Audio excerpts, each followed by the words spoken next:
Comme tous les ans, on est heureux de recommencer à zéro lorsque l'on commence une nouvelle année. On prend plein de bonnes résolutions, mais 80% des gens abandonnent leurs résolutions avant février parce qu'ils n'ont pas de vrai plan. Et clairement, tout comme toi, cette année, je me disais que ce serait mieux. Mais on est déjà le 26 mars et est-ce que tu as réussi à tenir tes résolutions? Non.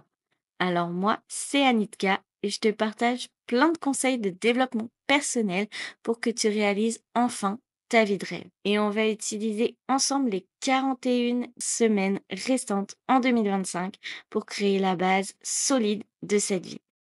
Et si tu veux suivre toute la série et transformer ta vie avec moi, abonne-toi dès maintenant.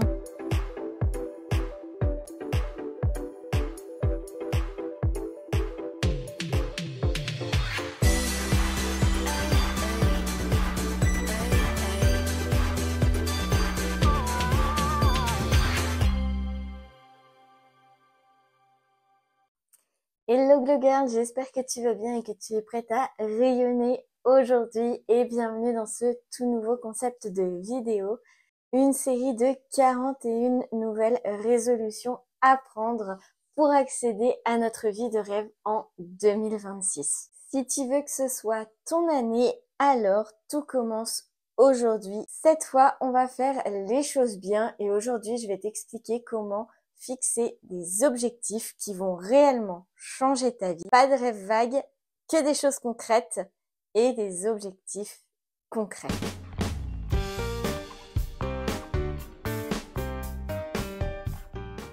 Pour réussir, il faut tout d'abord commencer par définir ses objectifs.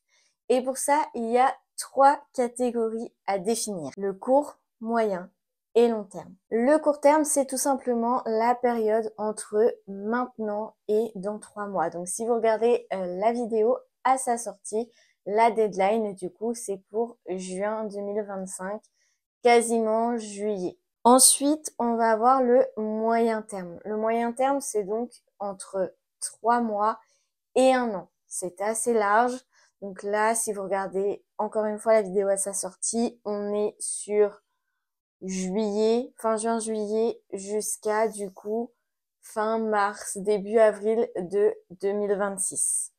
Et enfin, vous avez donc les objectifs long terme, c'est-à-dire les objectifs qui vont se passer dans plus d'1 an et plus après. Donc là, encore une fois, si vous regardez, c'est pour fin mars, début avril 2026 jusqu'à la fin de votre vie s'il faut. Ensuite, pour venir encore plus approfondir et pour plus définir vos objectifs, on va venir utiliser la méthode SMART.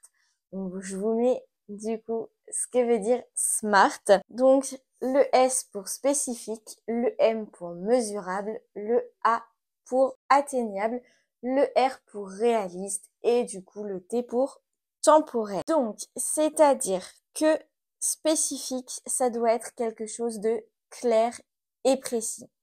Mesurable, c'est-à-dire que vous devez pouvoir chiffrer ou vérifier vos objectifs.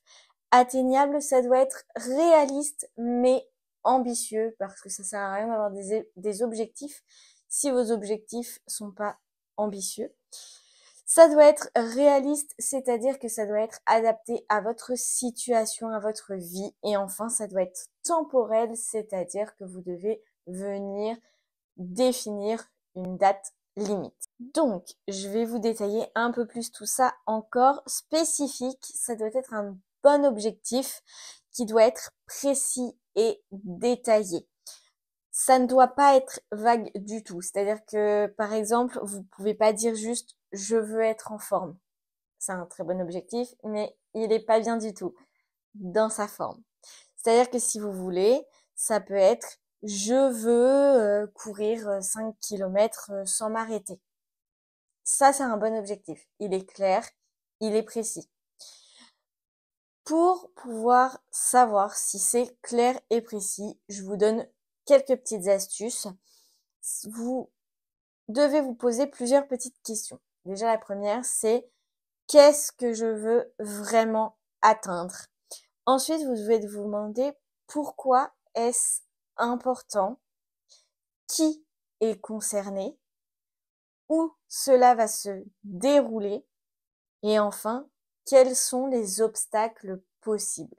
Toutes ces petites questions vont faire que déjà votre objectif va être clair et précis.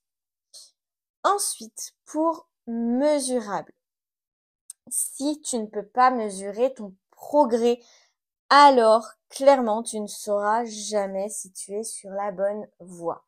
C'est simple. Par exemple, tu peux pas dire juste je veux lire plus de livres. C'est trop vague, encore une fois. Alors, c'est un objectif qui est clair pour toi, mais c'est trop vague en quantité mesurable. C'est-à-dire que, par exemple, tu peux dire, je veux lire 12 livres par an, soit un livre par mois. Là, c'est quantifiable. Tu sais que tu dois lire 12 livres au total. Ça, c'est quantifiable. Pour pouvoir justement mesurer, je te donne encore une petite astuce.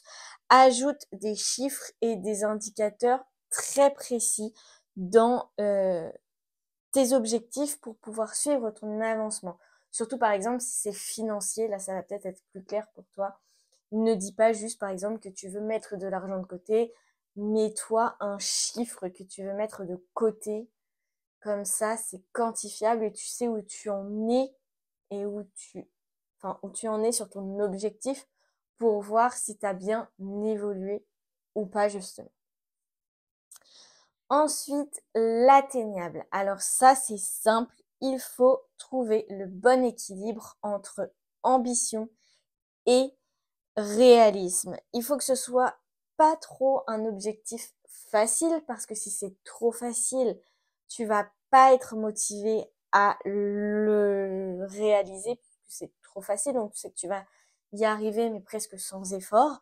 Mais il faut pas que ce soit non plus trop ambitieux parce que ça va te décourager si tu n'y arrives pas. Par exemple, hein, on va reprendre un exemple bateau. C'est pas je veux courir un marathon d'ici un mois, alors que je n'ai jamais couru. Là, c'est sûr que, ah, je dis pas, il y a des personnes qui ont peut-être le potentiel pour le faire, mais monsieur et madame tout le monde, si on n'a jamais couru, courir un marathon, c'est plutôt difficile, je pense. Donc, il faut pouvoir te dire que c'est atteignable. C'est un objectif que tu peux réaliser, mais pas dans un mois si tu n'as jamais couru. Donc, ça peut être, par exemple, plutôt, je vais courir 5 kilomètres d'ici 2 mois, puis augmenter progressivement. C'est sûr que si tu as l'objectif de faire un marathon une fois, eh ben, fixe-toi des objectifs assez réalisables, mais pas trop simples non plus, pour pouvoir l'atteindre après au fur et à mesure. En astuce, du coup, demande-toi si tu as les compétences, le temps, mais également les ressources pour atteindre cet objectif. Si par exemple, tu veux mettre 1 million d'euros de côté, mais que par mois tu gagnes 900 euros et que tu veux le faire en un an, ça va être compliqué. C'est un exemple très bateau, mais je trouve que c'était ce qui illustrait le mieux là maintenant. C'est-à-dire que tu peux, hein, c'est peut-être réalisable un jour dans ta vie de mettre 1 million d'euros de côté, mais si tu gagnes 900 euros par mois et que tu veux faire ça en un an, tu n'as pas les ressources pour le faire. C'est tout simple. C'est atteignable, mais pas tout de suite. On doit maintenant entrer dans la catégorie réaliste. Tout simplement, réaliste, c'est est-ce que ton objectif a du sens pour toi? Il faut qu'il ait du sens pour qu'il puisse te motiver. C'est-à-dire que par exemple, si tu dis ah bah je vais apprendre l'italien, voilà en un an, même si je vais jamais l'utiliser, est-ce que tu vas vraiment te mettre à l'italien? Tu vas vraiment réussir à terminer cet objectif, sachant qu'en fait, derrière, tu vas jamais l'utiliser? Eh ben non. Parce qu'en fait, ça te motive pas, tout simplement. C'est cool d'apprendre l'italien, voilà, machin. Ça va te faire une compétence de plus, mais tu vas jamais l'utiliser. Donc, pourquoi tu mettrais du temps, de l'énergie, tu t'investirais dans un objectif qui derrière ne va pas te servir. C'est ça. Par exemple, au contraire, tu peux dire, je prévois d'apprendre l'italien assez rapidement parce que d'ici 1 an, j'ai décidé d'aller vivre en Italie. Là, je peux comprendre que du coup, tu te mettes une deadline assez courte parce que dans 1 an, tu pars en Italie, donc tu veux apprendre l'italien pour pouvoir te débrouiller dans le pays. Là, c'est un objectif qui est réaliste puisque ça va te servir et ça va te motiver. Pour l'astuce que je vais te donner pour voir si c'est réaliste, c'est tout simplement de vérifier si cet objectif s'inscrit bien dans ta vie, si ça va t'apporter un réel bénéfice. C'est-à-dire que, par exemple, un autre exemple un petit peu lambda, c'est ne deviens pas, par exemple, une clean girl pour les réseaux sociaux si derrière, c'est pas un mode de vie qui te correspond. C'est un autre exemple bien parlant pour comprendre que si c'est pas quelque chose qui toi t'intéresse, eh ben ne va pas essayer de te mettre un objectif de tout ça, de faire du pilates, de faire machin, parce que ça correspond pas à ta vie et parce que t'en as pas envie, tu veux juste faire comme tout le monde. Non, ça s'inscrit pas dans ta vie, c'est pas tes objectifs, tu y arriveras pas si ça te motive pas. Et enfin, le dernier, c'est tout simplement le temporel. Sans échéance, on remet toujours les choses à plus tard. La procrastination. Donc il faut se fixer une date butoir pour rester motivé. Je reviens sur l'argent, tu peux pas dire par exemple juste je veux économiser de l'argent. C'est bien, mais tu n'as aucune date butoir, donc tu vas jamais économiser parce que tu vas avoir l'argent sur ton compte, parce que tu vas le laisser sur ton compte, parce que tu vas peut-être l'utiliser parce que tu en as. T'as pas de date, donc t'as pas d'objectif réel.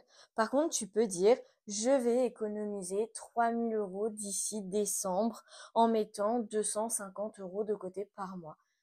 Ça reste bien défini et du coup, tu vas pouvoir te dire, eh ben, 250 euros. C'est pareil, ne dis pas juste, je mets 3000 euros d'ici décembre parce que du coup, jusqu'en décembre, tu vas rien faire. Et en décembre, tu vas te dire, ah, bah, il faut que je mette 3000 euros d'un coup et j'ai pas 3000 euros d'un coup. Comment je fais? Eh ben, je réalise pas mon objectif. Il faut vraiment que tu te dises, d'accord, si je veux qu'en décembre, j'ai 3000 euros, qu'est-ce qu'il faut que je fasse petit à petit pour pouvoir l'avoir? Donc là, c'est très simple. Tu sais que tu dois mettre 250 euros de côté tous les mois et en décembre, tu auras tes 3000. L'astuce avec ça, c'est d'utiliser des jalons intermédiaires pour pouvoir suivre ta progression. Enfin, pour comprendre si ton objectif est un objectif SMART, voici un exemple SMART complet. Par exemple, ne dis pas juste je veux me remettre au sport. Dis plutôt je vais aller à la salle 3 fois par semaine pendant 45 minutes et je vais perdre 5 kilos d'ici 3 mois. Objectif SMART complet, il est spécifique, mesurable, atteignable, réaliste et temporel. Il y a 3 erreurs classiques à ne pas commettre pour pouvoir réaliser tes objectifs. Tout d'abord, c'est se fixer trop d'objectifs. Comme vous avez vu par exemple, juste avant sur mon tableau, j'avais fait 4 colonnes, j'avais fait je sais pas combien d'objectifs, j'en ai quasiment pas réalisé, ou alors ceux qui me motivaient le plus. Donc, ça sert à rien. Honnêtement, par an, fixez-vous 3 à 5 objectifs réalisables. Plus, ça sert à rien, vous allez vous perdre, vous n'allez pas tout faire. Donc, on se concentre. 3 à 5, c'est suffisant, c'est assez. Vous avez 12 mois dans l'année. Si vous en faites 5, c'est déjà beaucoup. Si vous en faites 4, ça vous en fait un par trimestre. C'est plutôt cool. Donc, honnêtement, faites-en entre 3 et 5. Vous allez rester concentré, focus sur vos objectifs. Vous allez avoir du temps pour les réaliser. Vous l'avez vu, et je pense qu'on s'en rend compte, tous les ans, on dit que ça passe trop vite. Le temps passe vite, on n'a pas forcément le temps tous les jours. Donc, concentrez-vous sur peu d'objectifs. Ensuite, on l'a déjà dit, mais être trop vague. Si on est trop vague, on n'a pas du tout un plan clair et une vision claire sur nos objectifs et donc sur notre plan d'action. Donc on va tout simplement échouer parce que si vous avez trop d'objectifs en plus derrière c'est trop vague, vous n'allez pas savoir du tout où donner de la tête et du coup on réalise pas nos actions puisque on ne sait pas par où commencer, on ne sait pas comment les atteindre. Alors que si on a 3 ou 5 objectifs, que c'est clair et précis, on sait comment on va les atteindre, et ben du coup, on a un plan d'action, on va pouvoir mettre en place toute notre énergie pour réussir à obtenir ces objectifs et à les réaliser. Et enfin, comme on l'a dit, ne pas se mettre de deadline. On le sait, du coup, si on n'a pas de deadline, notre cerveau ne mettra pas l'objectif en marche. Et en plus, si elle est trop lointaine, votre cerveau va vraiment se réveiller au dernier moment en se disant oui, bah, j'ai le temps jusque là-bas, donc je ne fais rien. Et au dernier moment, vous allez vous mettre en alerte. Vous allez tout faire pour essayer de tenir votre objectif. Mais comme on l'a vu par exemple avec un objectif financier, ça peut être avec un objectif différent, mais si on n'a pas un plan d'action clair sur tout le temps échelonné jusqu'à la fin, et ben du coup on va se mettre au dernier moment et peut-être ne pas réussir notre objectif parce qu'il n'aura pas été étalé sur le long terme.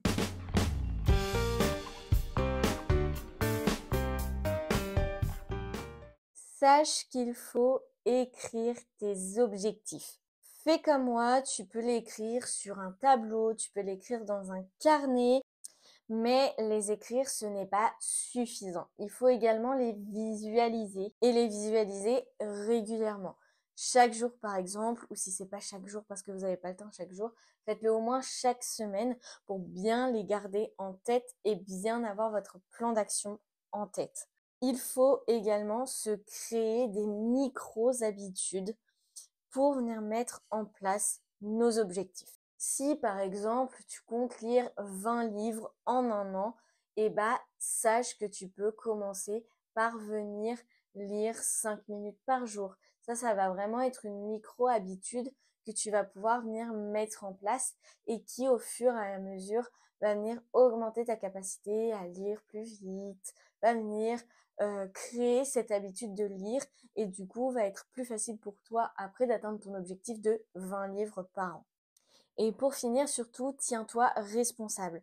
Tes objectifs, tu peux venir les dire à tes proches, mais aussi tu peux venir les partager ou utiliser tout simplement un tableau de suivi. En fait, à partir du moment où tu vas t'engager dans ton objectif, si il est vraiment ancré au fond de toi et que tu veux vraiment le réussir, venir en parler ou venir suivre un tableau, et ben ça va t'obliger un petit peu à aller l'atteindre puisque tu vas l'avoir annoncé ou alors tu vas venir le suivre régulièrement sur un tableau. Donc ça t'engage et tu es obligé de venir réussir. Pour terminer cette vidéo, on va se faire un petit récap. Donc, il faut que tu te rappelles que par an, tu dois avoir environ 3 à 5 objectifs. Et du coup, ces 3 à 5 objectifs, tu dois venir les caler sur le court, moyen et long terme en utilisant la méthode SMART. Et surtout, surtout, surtout en venant utiliser un plan d'action concret. Alors, écris en commentaire ton objectif principal pour l'année 2026. Et surtout, si tu veux suivre toute la série et transformer ta vie, abonne-toi et active la cloche pour ne plus rien rater. Et dans la prochaine vidéo, on va voir ensemble comment progresser d'1% par jour en mettant ces objectifs en place comme des habitudes automatiques. Donc on se dit à mercredi prochain.